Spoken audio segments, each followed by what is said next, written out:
Assalamualaikum warahmatullahi wabarakatuh. Jadi kali ini penulis ingin bahas ya bahwa desainer pabrikan Jepang itu nggak hanya melakukan kesalahan fatal ya dalam mendesain motor saja, tapi ini mobil. Ini contoh ada mobil Jepang.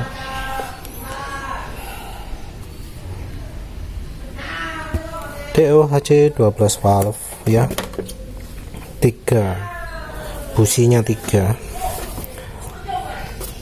Nah, yang pertama sudah untuk desain saluran masuk ya,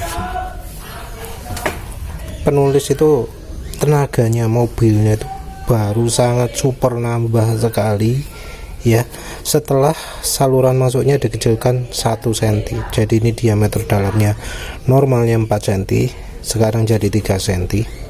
Jadi sekarang sangat mantap sekali tarikannya. Kalau untuk tarikan bawah, untuk akselerasi nanjak kuat sekali ya. Sebelumnya getar sekali mesin kalau dipakai RPM bawah, sekarang pakai gigi 3 gaspol gitu nggak akan getar mesinnya, langsung terus gitu jalan. Kalau yang ini beda lagi ya, ini pro kapasitor beda lagi, enggak yang ini ya. Terus yang kedua adalah masalah yang barusan penulis alami, yaitu adalah soal RPM naik sendiri. Ini bisa dilihat ya, ada karet di sini. Apaan ini ada karet di sini nih? Untuk apa ada karet di situ? Ada karet di sini sebenarnya adalah untuk melindungi sensor throttle position dan ESC. Harusnya sih pakai seperti ini ya, pakai bahan anti panas. Cuma penulis waktu itu nggak ada kesempatan, ya wis pakai karet ini aja lah. Tuh ya, harusnya kalau ingin rapi ya langsung dibungkus pakai ini tertutup sempurna gitu ya. Terus tertutup rapat gitu sehingga nggak kena panas mesin. Karena apa? Karena kalau sensor ini kena panas, RPM-nya mobil ini bisa naik sendiri. Jadi kelemahan mobil Daihatsu, mobil Toyota itu adalah RPM jadi naik sendiri. Memang ada solusi seperti misalnya negatifnya aki dilepas untuk reset ECU, normal. Tapi mungkin 2 hari kumat lagi. Terus ISC nya dibersihkan, normal. Tapi habis 500 km 1000 km kumat lagi. Throttle position sensor dibelikan baru, ISC dibelikan baru, pasti dalam ya mungkin 10.000 km gitu lagi. Katanya itu sudah penyakit kampungan lah ya. Mungkin ada yang ECU nya diprogram ulang gitu ya untuk yang versi ini katanya. Tapi ya katanya kayak mobil-mobil baru yang Sigra, yang Cayla gitu juga ada yang kena juga. Nah, pengalaman penulis ya, ketika mengalami seperti ini, penulis kasih nih karet ini aja, pasang karet ini di sini. Apa yang terjadi? RPM yang biasanya naik jadi cukup mendingan dari yang naiknya sampai 4000 rpm, yang tentu sangat berbahaya kalau dipakai pelan-pelan. Itu jadi 2000 rpm, lumayan lah, banyak peningkatan. Terus penulis juga tutup angin dari kipas radiator ya, penulis arahkan ke bawah. Nah, penulis sebelumnya pakai ini ya, tentu ini dari sabut kelapa ya, tentu ya rotok ngeri ya, karena ini bisa terbakar mungkin ya. Ini dari sabut kelapa, ambuh terbakar apa enggak. Tapi penulis sebelumnya pakai ini ya, langsung mendingan. Begitu jalan RPM nggak naik lagi.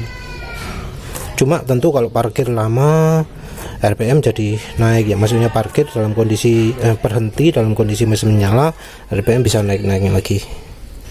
Nah, tapi kalau jalan nggak begitu, langsung senyap. Begitu jalan RPM jadi lebih cenderung normal lagi, nggak mudah-mudah naik lagi. Jadi ya solusinya ya harusnya ya tuh kotor semua. Ini lengket soalnya ya. Harusnya ya dari pabrikan itu membuat gimana caranya panas dari kipas dari anginnya radiator itu nggak lari ke dalam mesin. Karena kalau di Indonesia panasnya itu luar biasa, radiator itu panasnya super panas sekali ya. Kalau diarahkan ke lain-lain ya, contohnya misalnya aki ini cepat mendidih. Jadi ada loh ya keluhan bahwa aki ini airnya sampai mendidih. Sudah beberapa orang yang ngasih informasi ke penulis aki ini mendidih. Terus ECU itu lokasinya di sini. Ini ECU-nya. ECU masa dia dipanasi dengan angin panas sekali dari radiator. Apalagi kalau radiatornya pakai 30% atau pakai yang air 100% kan panasnya full ya. Dilarikan ke radiator dari mesin. Kalau misalnya pakai 50%, panasnya nggak ke radiator tapi berkutat di dalam mesin, rusaknya ya dalam mesin ya. Begitu pakai coolant yang 30%, panasnya lari ke radiator, problemnya lari ke radiator. Nah, kalau begitu lari ke dari radiator, maka radiator itu jadi super sangat panas sekali. Jadi contoh mobilnya penulis, kalau pas lagi panas-panasnya ya, kap dibuka, tangan di sini gitu ya, begitu kipas radiatornya langsung panas sekali. Penulis nggak akan kuat tangannya ditaruh di sini kalau kipas radiatornya loh. Saking panasnya anginnya kipas radiator. Jadi ya penulis pakai solusi ini, dikombongi, membuat udaranya itu nggak lari ke sana lagi tapi turun. Jadi turun ke bawah.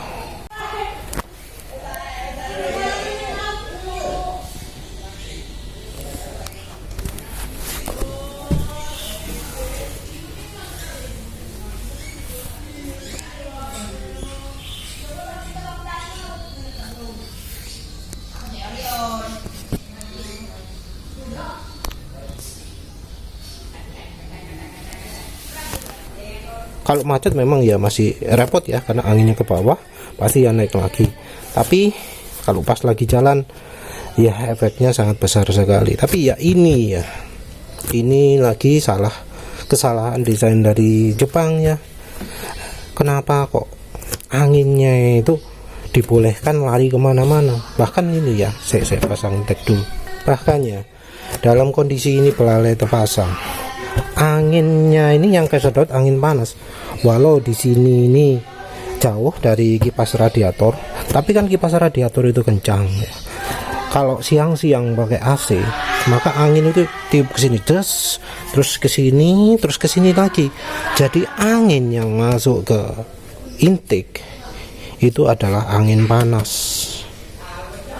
Itu ya. Makanya sekarang kan mobil-mobil yang baru belalainya itu kan lari ke depan sini ya. Dari sini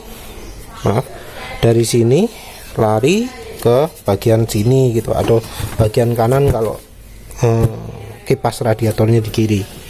Tapi kalau kipas radiatornya di kanan seperti sini, lari ke sini, bagian kanan mobil, bagian kirinya penulis. Karena kalau dibiarkan masuk sini, yang masuk sini itu angin panas radiator. Dan ya memang salah satu efek kalau anginnya radiator diarahkan ke bawah seperti ini, efeknya adalah udara yang masuk ke sini akan lebih dingin, karena ya nggak ada aliran udara yang memaksa angin sangat panas dari radiator pindah ke sini. Ini otomatis udaranya ya langsung udara dari depan, jadi lebih dingin, lebih bertenaga walau siang hari. Ya memang sih ada solusinya, yaitu pakai coolant yang glikolnya 50% atau sekalian 70%. Jadi panasnya terkungkung di dalam mesin. Tapi ya mesinnya jadi bermasalah, mesinnya jadi kelotok-kelotok atau gimana, atau ngelitik atau gimana, karena panasnya nggak bisa lari kemana-mana, panasnya nggak kesalurkan di radiator. Ya wis, tapi itu menurut penulis bukan solusi. Penulis ya milih ya mampunya beli mobil murah, mobil yang ya desainnya kayak gitu aja. Padahal buat mengarahkan angin ke bawah itu nggak sulit ya. Ini penulis beli pelapis anti panas, apa sih jenenge, lupa, busa tahan panas atau apa, harga 30.000, beli yang ukuran 100 cm, 100 kali 50 kali 9, jadi panjang 100, lebar 50, terus ketebalan 9 mm. Ini wes pasang gini wes enak dingin.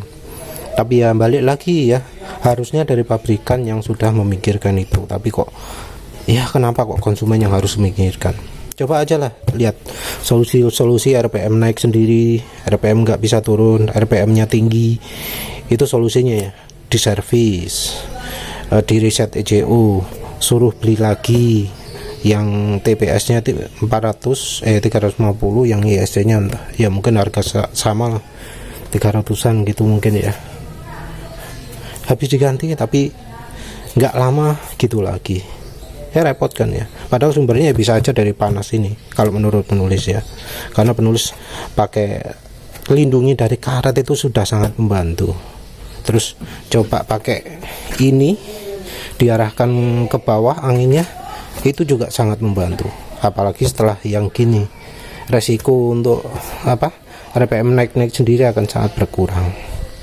Ya wis itu saja ya, silakanlah untuk yang sudah nemu solusi untuk kendaraan RPM naik sendiri yang betul-betul aman tanpa kumat lagi walau sudah puluhan ribu kilometer. Silakan share kalau punya caranya. Tapi ya menurut penulis ini lagi-lagi kesalahan desain. Yang pertama, desain saluran masuknya yang nggak sesuai untuk Indonesia. Yang satu lagi metode pendinginan yang nggak sesuai atau tidak bisa cocok untuk Indonesia. Apalagi kalau sampai bikin aki mendidih itu loh, aki sampai mendidih itu aneh ya, saking panasnya ruang mesin sampai aki mendidih. Ya wis itu saja, terima kasih udah menonton. Assalamualaikum warahmatullahi wabarakatuh.